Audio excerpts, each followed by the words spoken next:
Hello, I am Lucy Hafen, an Education Specialist at California Montessori Project. This presentation is going to cover some different types of assistive technology that are used to support students with autism and in various educational settings.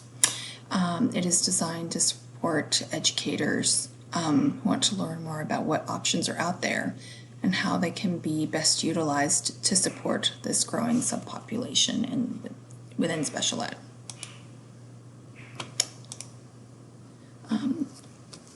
I found this quote that I liked and I wanted to share it. It says, "For years, different modes of technology have been used to improve the quality of life of people who have various developmental disabilities.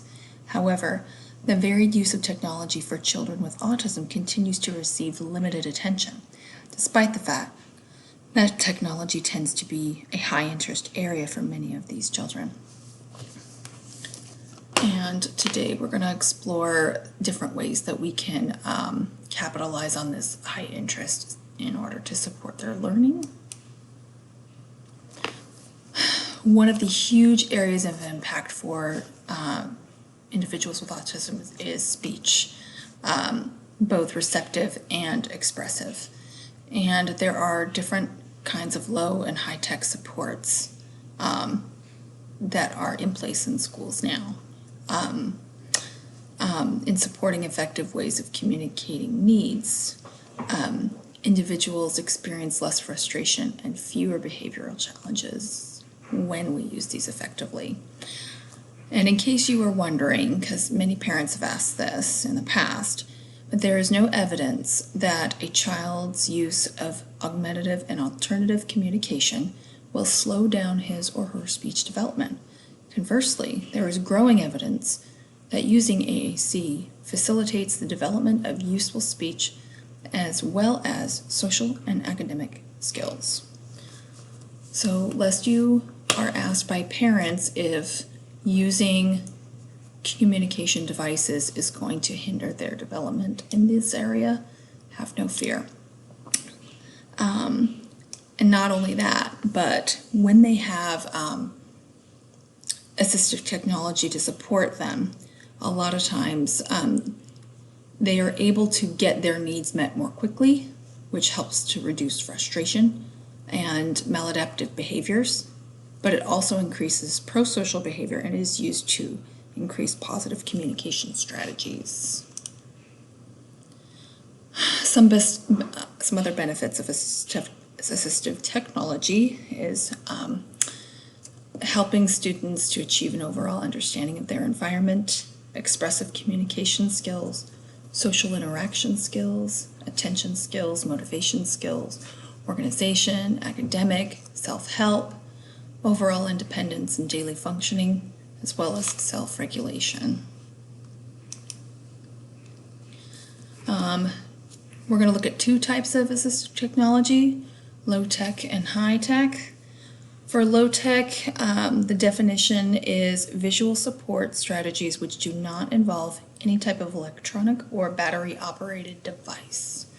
And high-tech is typically referred to as higher cost, more advanced electronic equipment. Some low-tech visual supports are listed to the right. And these support strategies don't cost a lot, they are more accessible, and it's something that can be more easily implemented across different school settings. And then also it is easier quite often to train staff members and parents and children how to use them. And it's also very useful for students who are probably going to move quickly through some of these technology devices until they can rely more heavily on verbal communication.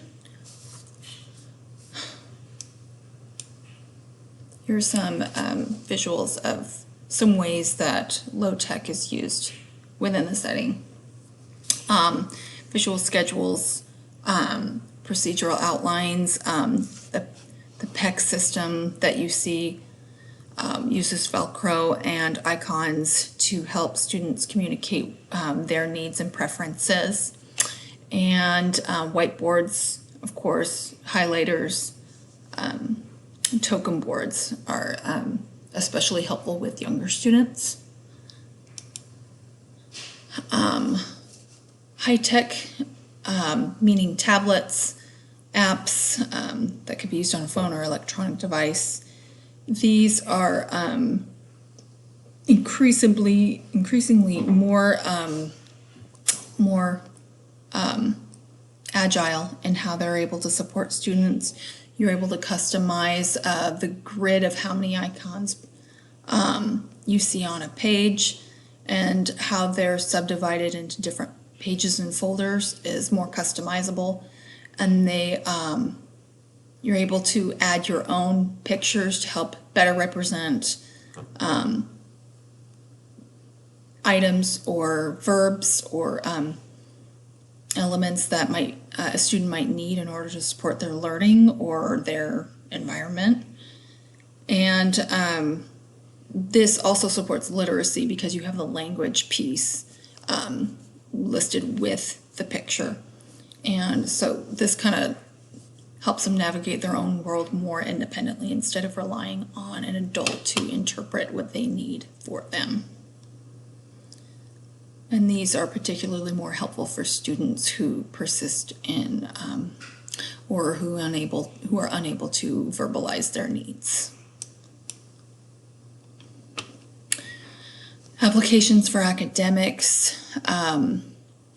There's many ways we can utilize these in the school settings. For younger children, often token boards, schedules, visual schedules there's two different types. Those within tasks and those between tasks. Between tasks meaning you have several different activities listed that might occur in a day. And then within tasks, it's like more of a step-by-step procedural outline for how something should be completed. There are many manipulatives that are types of assistive technology to support academics as well, and to support generalization, because it's all about taking concrete and helping them to understand abstract concepts and to make things more complex to fit their communication needs as they mature and develop.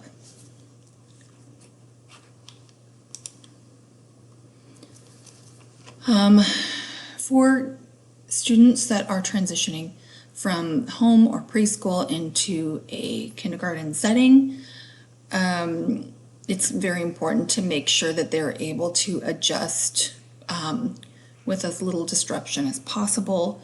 A lot of times token boards are very useful for these students.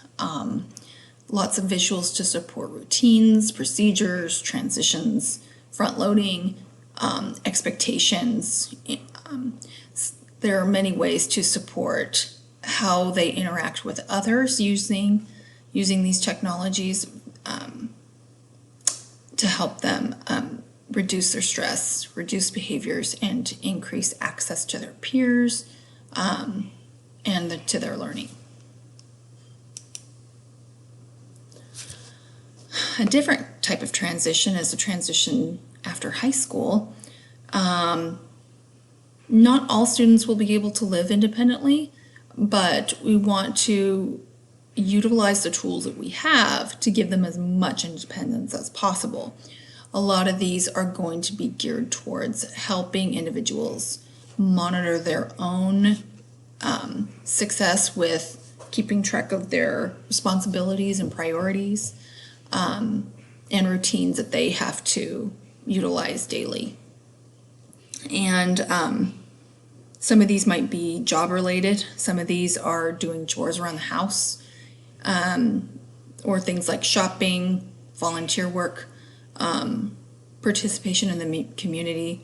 There's many ways to utilize tools to help students with their executive functioning and planning and organization, and then helping them make sure they can advocate for themselves. Visuals will give them confidence in helping them to understand how best to go about those things, which can be complicated and overwhelming for someone who's still struggling with how to even just use conversational phrases.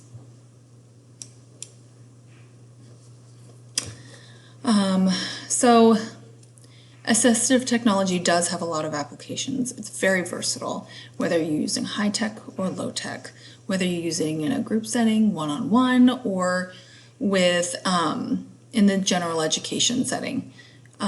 These are not just things that can help students with autism. These are things that can help all students, and they will help autistic students feel more welcome when they are more universally used.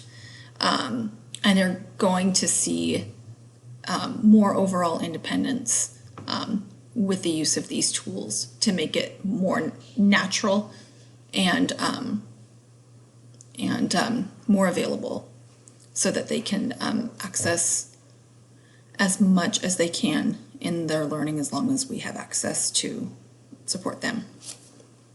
Thank you so much, and thank you. Okay. All right.